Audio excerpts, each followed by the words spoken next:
The news from Guyana, the region and the world. Compiled in the News Talk Radio newsroom and powered by DemeraraWaves.com.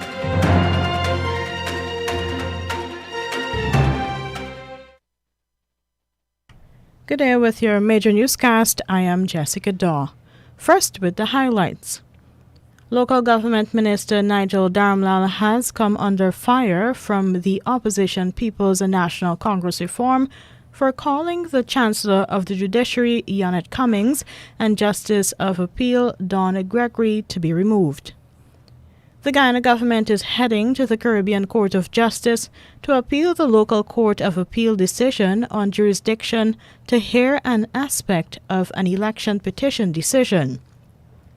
Local Government Minister Nigel Darmlal has come under fire for calling for the removal of Chancellor of the Judiciary and a Justice of Appeal. The Private Sector Commission on Tuesday strongly rebuffed the leader of the People's National Congress Reform, Aubrey Norton's assertion that that business organization is perceived as politically biased. In the region, the umbrella union in Antigua and Barbuda slams the government for a political game of chess over $2 million for ex-Liet staff.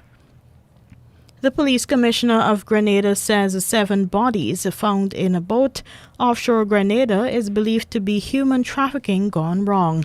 And internationally, more than 100 persons are missing in Myanmar due to a landslide.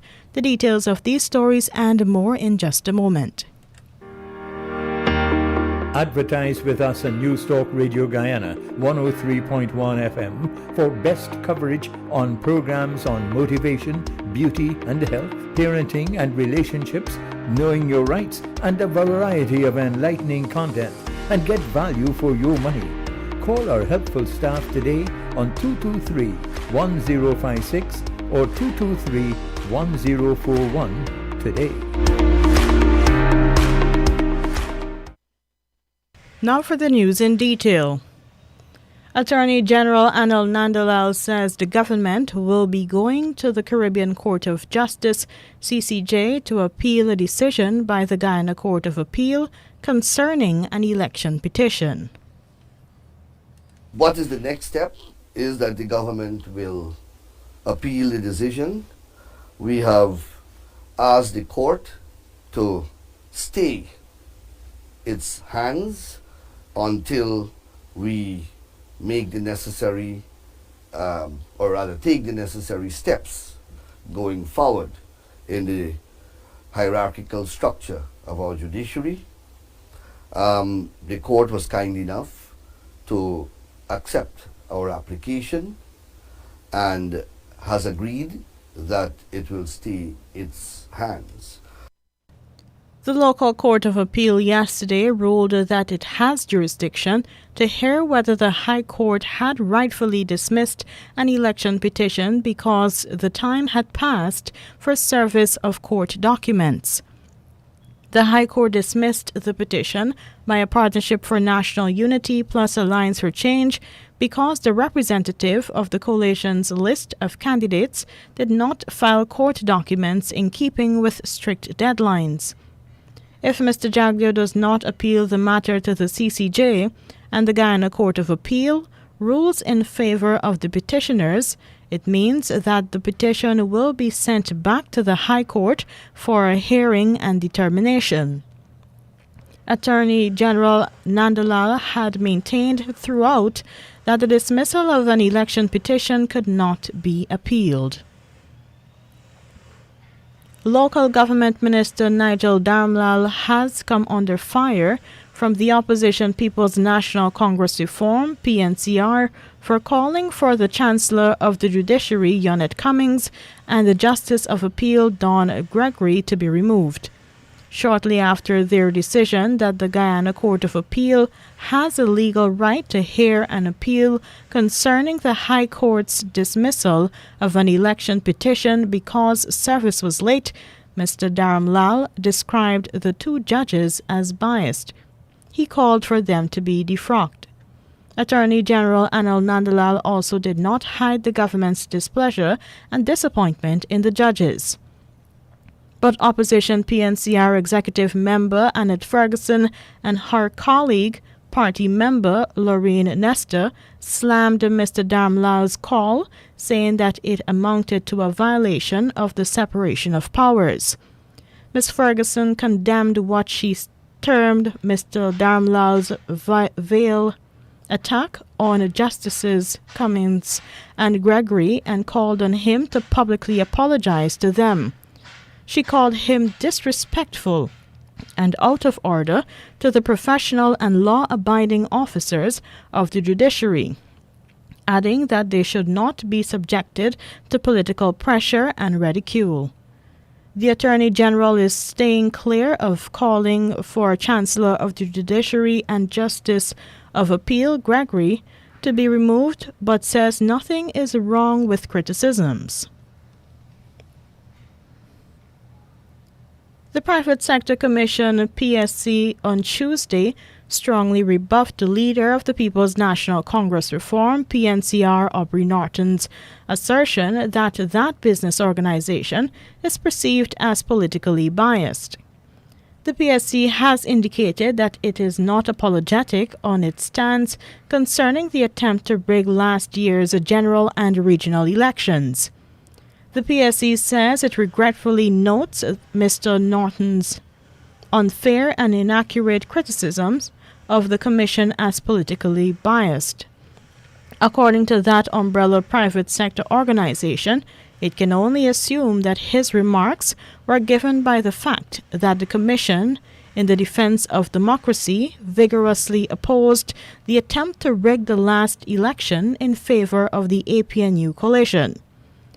The PSC had observed the recount of the votes cast at the March 2, 2020 general and regional elections after there had been more than one declarations by the Region 4 returning officer Clement Mingo.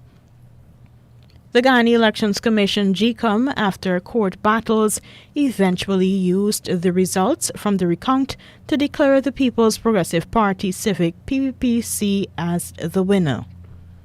Prior to the declaration, the then Chief Election Officer Keith Lowenfield had delivered a third declaration minus more than 100,000 votes, as he had deemed them invalid for a number of reasons, a move that ultimately the court had struck down.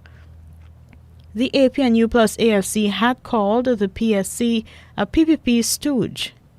At the same time, the PSC, in congratulating Mr. Norton on his election to the post of PNCR leader, said it has a number of expectations of him. The PSC says it looks forward to Mr. Norton leading a strong, responsible and vibrant opposition, upholding the Constitution and urging respect for the maintenance of law and order as the leader of the major party in the APNU plus AFC coalition.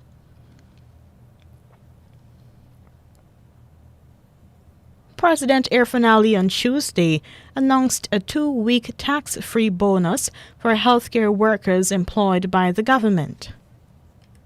And in keeping with my promise and the government promise of rewarding you for the work that you've been doing, I am pleased today to say that the government has taken a decision to grant an across-the-board tax-free 2 weeks bonus salary to every single healthcare workers, not just doctors or nurses or frontline workers, so every single healthcare workers. We have taken the decision. It's a lot of resources that will be required, but we are making that investment in you, and we ask you to do of your best, continue to do of your best in support of the citizens of this country, your Guyanese brothers and sisters, and most of all, in keeping with your oath of duty. Minister of Finance Dr. Ashni Singh says the bonus is estimated to cost $612 million and would benefit 9,200 employees in the sector.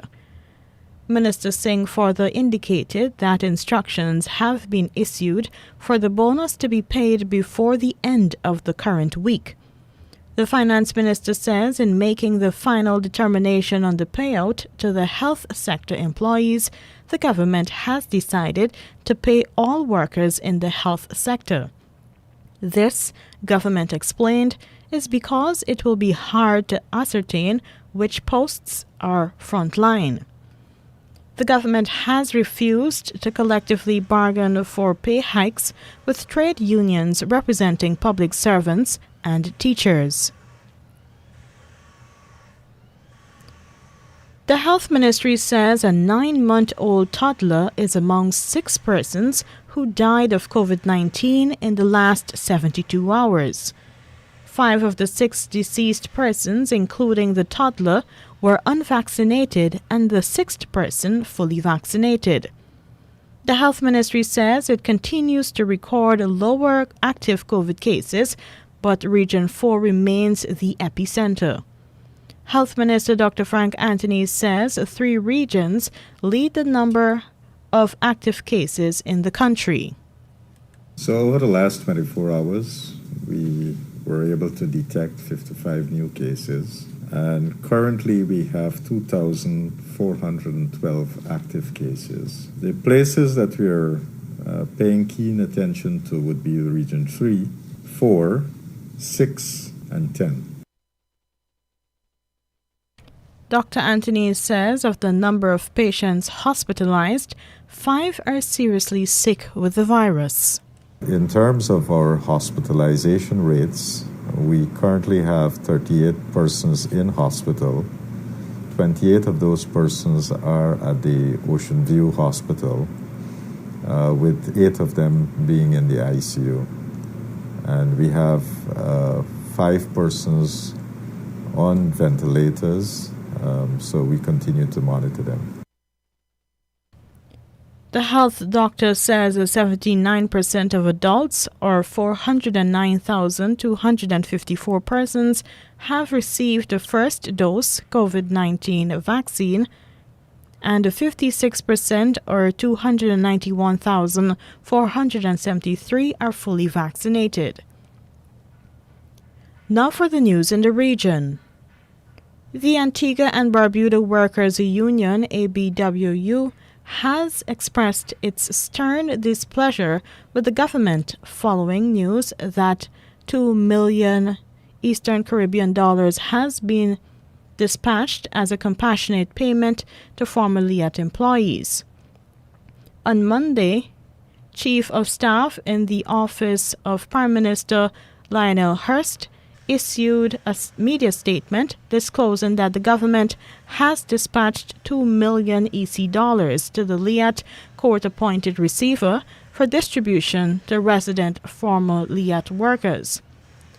The ABWU responded to the government statement saying it condemns and takes exception to the declaration, noting that neither the eligible employees or the respective union representatives were appraised of the payout prior to the media statement. The ABWU also questioned the government's reference to a court-appointed receiver, saying it is either a deception or a clear, deliberate misnomer by the government since LIAT 1974 Limited is not currently in receivership but rather in administration. It said, too, that the notion that the severance or terminal benefits payout, which is put out as a compassionate payment, is grossly exaggerated and can be readily perceived that the government is seeking to bribe employees into accepting whatever it has placed on the table with respect to their entitlements. Prime Minister Gaston Brown has been insistent that there will be no further discussions with former LIAT employees nor their representatives, as they are unwilling to negotiate any further, and the Minister of State in the Finance Ministry, Lennox Weston, has declared that a compassionate offer will be off the table come the new year if it is not accepted by the relevant representatives before then. The ABWU maintains, however, that negotiation is the only way to go forward, and again called on the government to fully consult and engage the employees and their respective unions to find workable and acceptable solutions to the issues at hand. The Commissioner of Police for Grenada says preliminary findings suggest the 7 bodies found drifting in a boat in the vicinity of Carayacu may be a case of human trafficking gone wrong. Police Commissioner Edwin Martin, during a Royal Grenada Police Force RGPF media conference, provided an update on the gruesome discovery, which was made on December 12. Top Cop Martin says the 7 corpses from the vessel were all male, with 2 believed to be teenagers. The vessel and its remains have been secured and currently are the subject of an ongoing investigation. The police commissioner says the date for the preliminary digital forensic analysis that has occurred with evidence retrieved from the vessel, the RGPF is led to believe the incident may have been associated with a human trafficking or human smuggling incident that went horribly wrong. Martin says the matter requires international collaboration, and the RGPF will be seeking the assistance of Interpol and other law enforcement agencies to support Grenada's investigation in the matter. The Trinidad and Tobago Attorney General Faraz Al-Rawi is inviting trade unions and other worker representatives to discuss the importance of getting vaccinated. Among those invited are the associations representing members of the police service, fire, and the prison service, as well as the Public Service Association, the Oilfield Workers Trade Union, and the Trinidad and Tobago Registered Nurses Association. More from TTT News. The AG is hopeful that the consultation will make the transition a smooth one, but he did admit that government did not speak collectively to the trade union movement. What's the reason? People need to know where you are. The government received its information, assessed its data, consulted with experts, looked at the international context, consulted again, and then the government announced its policy. The starting point for any proper conversation is, what is your policy on this? The Attorney General said those employed in the public sector will have the choice of being vaccinated and turning up to work. That we are treating with a balancing of rights. The balancing of rights between those persons who wish to be protected in the context of being vaccinated and those persons who wish to exercise their free choice in not being vaccinated. AG Al-Rawi also made it clear that members of the public conducting business in the public sector would not be required to be vaccinated. Patrons who access the public service, people who come for services at the public sector, are not in the bucket of being asked to receive or produce their vaccination certificates. The reason is that we can control the crowds. So we can't control the workforce in a productive environment. When it comes to the furlough of employees who are not vaccinated by mid-January, the AG said eventually this would lead to their termination or resignation, as the furlough period for an employee is not indefinite. Mahalia Joseph Wharton, TTT News. In the British Virgin Islands, Inter-Caribbean Airways has apologized to its customers regarding the recent flight cancellations and delays at the beginning of last week, which extended throughout the weekend. The carrier says the flurry of cancellations created by the delay in concluding the certification of their new ATR-42 aircraft, which was delivered in July. The airline is expected to have its new aircraft online in time for the Christmas holiday increase. However, the ATR-42 aircraft is a new type of operation in the Turks and Caicos, and according to a recent statement from the airline, It requires the necessary approval process by the Turks and Caicos Islands Civil Aviation Authority. Intercaribbean says it has since leased a Bombardier CRJ regional jet from a Canadian airline to fill capacity on some northern Caribbean routes, but this sub-service could not begin before this past weekend. The statement added that the airline has been working diligently to restore stability to the network, and with little disruption, the management is confident in restoring the full schedule as soon as possible. And here now is your international news coming from the BBC. Hello, this is Julie Candler with the BBC News. 13 million people living in China's northeastern city of Xi'an have been ordered to stay inside their homes as the authorities struggle to stop a COVID outbreak just weeks before the Winter Olympics begin. Dozens of cases have been detected in the city. From Beijing, Stephen McDonnell has more details. Every second day, one member of each household will be allowed outside to get provisions and the like, but you can't leave Xi'an without special permission. The long-distance bus stations have already been closed. In fact, all non-essential businesses have been shut down. Those who can work from home will do so. But otherwise, unless you have an essential job, I suppose, the police or a medical job or even working in a supermarket, supplying people with food, then you can't leave your house. The Nigerian government has destroyed more than 1 million doses of coronavirus vaccines, which expired last month. Health officials say the jabs were delivered by international donors just before their expiry date, which did not give enough time for distribution. Chrissy Wako reports. At the Goza dump site in the capital, several boxes and cartons containing the vaccine packages were gathered and then crushed by caterpillar on Wednesday. It is one of the biggest single losses of doses that portend a big blow to the country's COVID-19 vaccination efforts. The move shows the difficulties the Nigerian government is facing to convince its citizens to take the jabs. In the Africa's most populous nation and home to more than 200 million people, fewer than 4% of adults have been fully vaccinated. France's Health Minister Olivier Véran has warned that France could soon see 100,000 cases of coronavirus infections a day as the Omicron variant spreads.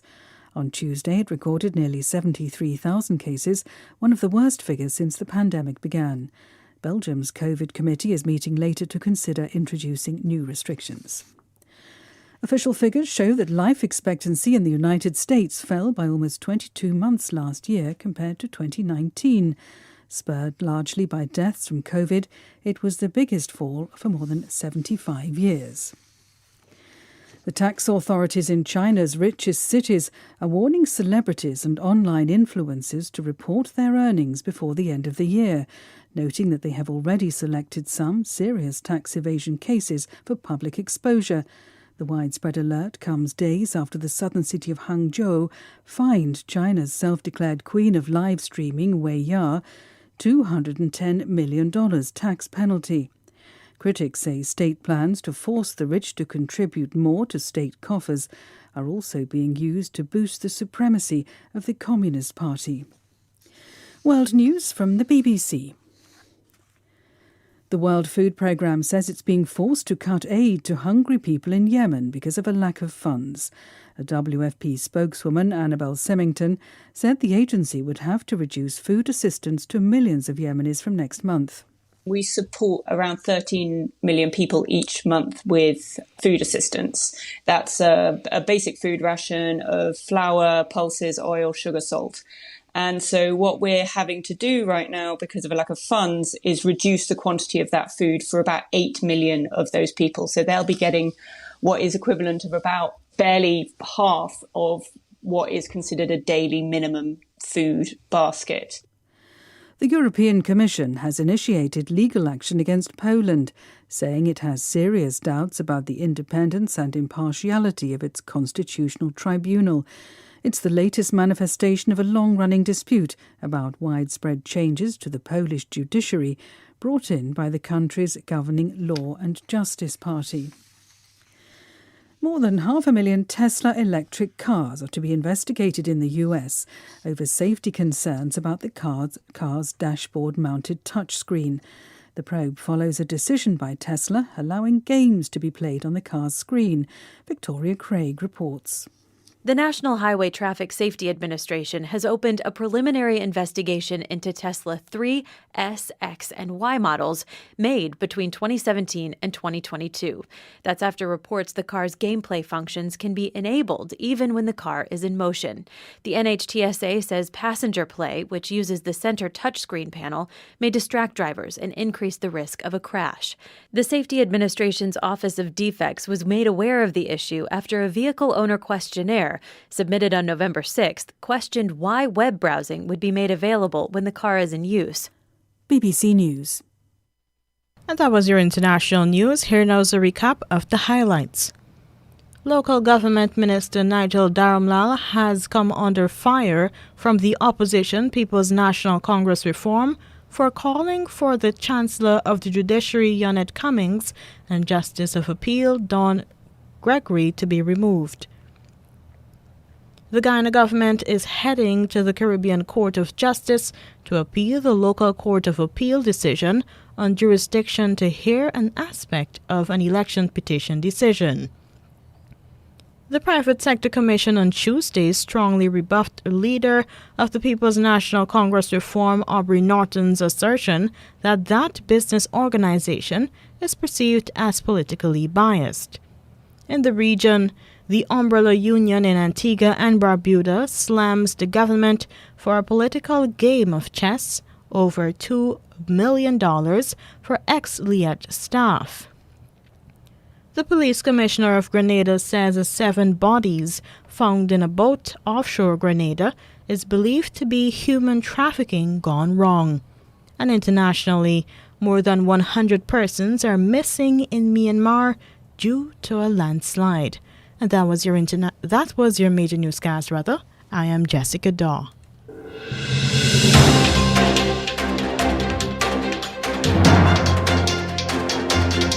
This has been the news, compiled in the News Talk Radio newsroom. For ongoing updates, visit demerarawaves.com, and you can check facebook.com/demwaves and twitter.com/demwaves.